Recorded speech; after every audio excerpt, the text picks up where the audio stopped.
Réunion de conjoncture économique, le Premier ministre a instruit la mise en place d'un monitoring de suivi des impacts de la crise en Ukraine sur l'économie congolaise. Samalou Kondé avait réuni autour de lui les ministres sectoriels, membres du comité de conjoncture économique, en réunion qui a passé en revue la situation internationale et nationale durant la période allant du 9 au 18 février 2022.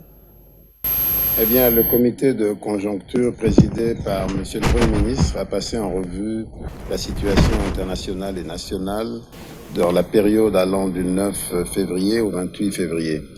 Ce contexte, sur le plan international, est marqué par les efforts de reprise post-Covid qui ont été perturbés par l'émergence des opérations militaires en Ukraine, déclenchées le 21 février.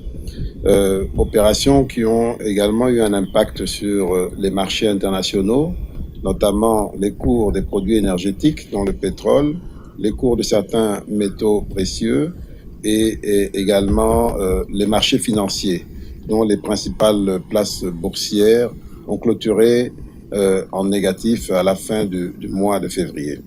Sur le plan national, la situation macroéconomique demeure stable, aussi bien sur le marché des biens et services que sur le marché monétaire. Cependant, le comité de conjoncture a noté que l'impact de la hausse des prix des produits énergétiques était de nature à avoir des conséquences difficiles pour l'économie congolaise, qui importe l'intégralité de son pétrole. Et on a parlé de mesures à prendre dans l'urgence pour contrôler l'impact de cette hausse. On a cependant également noté que concernant les matières premières, les autres produits miniers, le Congo pouvait continuer de bénéficier d'une bonne tenue des cours, y compris dans le contexte actuel de crise en Ukraine.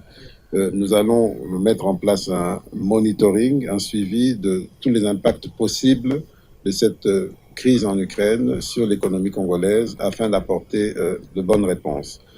Concernant la conjoncture, on a également noté que ce mois a été marqué par plusieurs rencontres internationales et notamment la visite d'État du président de Turquie, au cours de laquelle d'importants contrats et mémorandums d'entente ont été signés, notamment celui portant sur la construction du centre financier de Kinshasa. Nous avons également noté que sur le plan de la pandémie Covid, il y a une certaine baisse des cas, du nombre de cas de Covid, et nous avons également noté la décision du Conseil des ministres de mettre fin au prélèvement au titre de la RAM. D'une manière générale, la situation est satisfaisante, en dépit des points que j'ai mentionnés sur lesquels un suivi particulier doit être fait qui pourrait avoir un impact